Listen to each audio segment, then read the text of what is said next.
और सरकार ने आपको मालूम ही है शिपिंग सेक्टर को हाल ही में बड़ी मंजूरी मिली है। तकरीबन 70,000 करोड़ शिपिंग सेक्टर के लिए मंजूर किए हैं। बड़ी शानदार ये एलोकेशन है। इस पर बातचीत करने के लिए हमारे साथ बहुत खास मेहमान जुड़ चुके हैं। भारत के बंदरगाह, पोत परिवहन और जलमार्ग मंत्री सर्बानंद सोनोवाल साहब इस वक्त हमारे साथ जुड़ चुके हैं। गुड इवनिंग सर, बहुत बहुत स्वागत आपका। आपसे कुछ सवाल पूछेंगे सर। पहला सवाल मेरा यही है कि ये जो 70,000 करोड़ शिपिंग सेक्टर के लिए मंजूर किए गए हैं सर, इससे अगले 10 साल में ग्लोबली शिप बिल्डिंग में खास तौर से कितना मार्केट शेयर बढ़ेगा, जो अभी केवल 1% है सर? देखिए, ये बात तो स्पष्ट है कि परम आदरणीय प्रधानमंत्री जी ने मैरीटाइम सेक्टर को बहुत ध्यान दी है, बल दी है, शक्ति दी है, सहयोग की है। और माननीय प्रधानमंत्री जी की दूरदर्शी नेतृत्व ने आज इस सेक्टर को सफल बनाने में उल्लेखनीय कदम उठाया है। तो इसलिए पिछले 11 साल का जो उपलब्धि है, इस उपलब्धि में हमें अधिक मनोबल दी है, साहस दी है।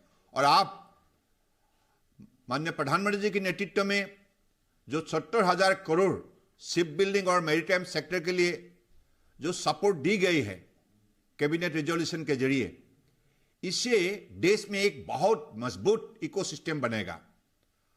और इनके लिए जो 3 प्रस्ताव, खास करके ship building financial assistance scheme, जिसके लिए कुल मिला के 26,737 करोड़ तय की गई है और अगले 10 साल के लिए यह कार्यक्रम चलेगा।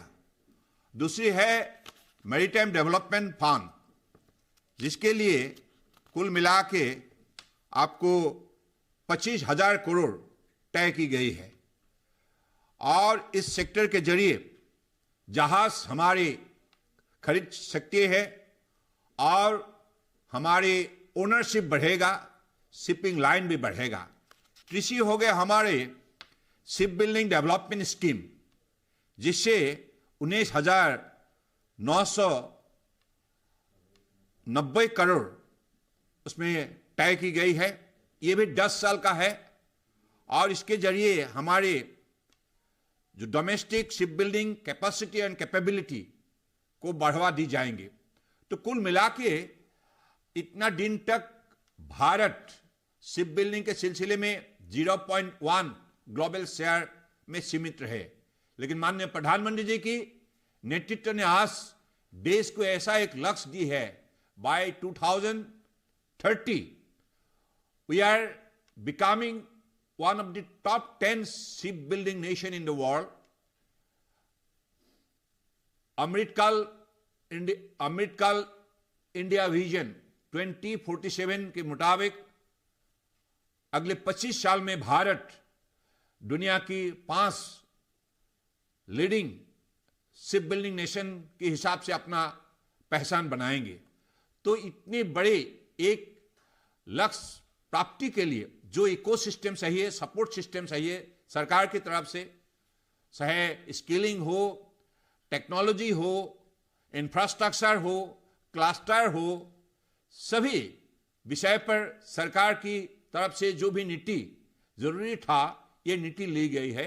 तो मुझे लगता है कि ये स्पष्ट हो गया, अब भारत रुकेगा नहीं। परम आदरणीय प्रधानमंत्री जी के नेतृत्व में आज ये सेक्टर दुनिया की सबसे शक्तिशाली सेक्टर बनने जा रहा है और सुपर पावर के हिसाब से मैरीटाइम सेक्टर में हिंदुस्तान ग्लोबल राज करेगा। महत्वाकांक्षी ये लक्ष्य है भारत का कि अगर हम टॉप 5 शिप बिल्डिंग नेशंस में आ जाएं। सर सोनोवाल साहब, आपकी हाल ही में कई फॉरेन कंपनीज के साथ शिप बिल्डिंग के लिए बातचीत भी हुई है, तो अब स्कीम के बाद कितनी कंपनियां भारत में शिप बिल्डिंग शुरू कर सकती हैं, इसका कोई अनुमान आप लोग लगा पा रहे हैं? देखिए, जब से बजट में ये अनाउंसमेंट हुई, तब से ही देश और दुनिया की लीडिंग कंपनी का रुचि बढ़ चुका है। तो उन्होंने आग्रह किया है हिंदुस्तान में निवेश करने के लिए, और इसके लिए हमारे लीडिंग जो कंपनी है, हर कंपनी के साथ उनका बातचीत हुई है, एमओयू हुई है। तो अगली हमारे जो मैरीटाइम वीक 27 अक्टूबर से 31 अक्टूबर तक मुंबई में होगा। इसी वीक में ऐसे ही दुनिया की लीडिंग कंपनी आएंगे और बहुत हमारे एमओयू वहां साइन होगा। तो खास करके इतने दिन तक इस विषय पर देश का पॉलिसी स्पष्ट ना होने की वजह से काफी बड़े बड़े कंपनी ने रुचि नहीं दिखाया था, लेकिन आप परम आदरणीय प्रधानमंत्री जी के नेतृत्व पर उनका विश्वास बढ़ चुका है और इसलिए पिछले 11 साल का जो सफल इतिहास को देखते हुए आज उन्होंने ये तय किया है कि हिंदुस्तान अब दुनिया के लीडिंग मैरीटाइम नेशन बनने जा रहा है।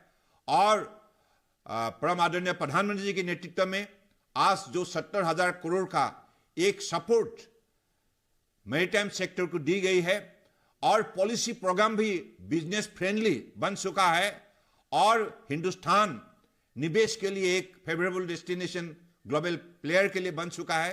तो इसके लिए हर वर्टिकल में लोगों का विश्वास बढ़ने लगा है और इसलिए आज आप लोगों ने देखी है कि हमारे कोस्टल स्टेट जो है, शायद गोवा हो या महाराष्ट्र हो या गुजरात हो या तमिलनाडु हो या आंध्र प्रदेश हो या उड़ीसा हो, हर प्रदेश ने आप मैरीटाइम पॉलिसी तय किया है और ऐसे ही अब सबकी रुचि बढ़ने लगा है। तो सबके सहयोग से अगले दिनों में हमारे जो लक्ष्य परम आदरणीय प्रधानमंत्री दी है उस लक्ष्य हम प्राप्त कर पाएंगे।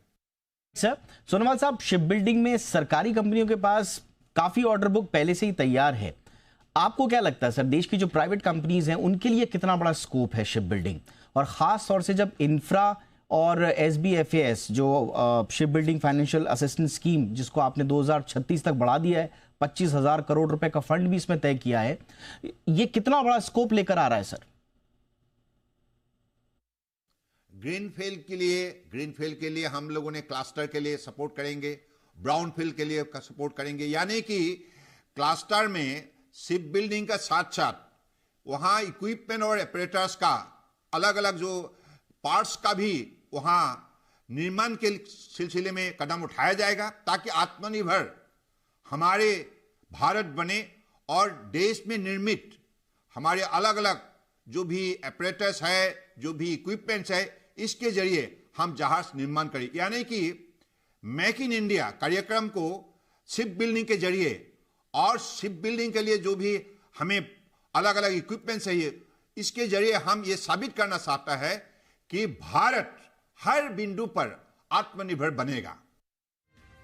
बहुत बहुत धन्यवाद सर, जी बिजनेस के लिए आपने वक्त निकाला और भारत शिप बिल्डिंग में आत्मनिर्भर बने, इसी उम्मीद के साथ आपको बहुत बहुत शुभकामनाएं और एक बार फिर से जी बिजनेस के लिए वक्त निकालने के लिए धन्यवाद।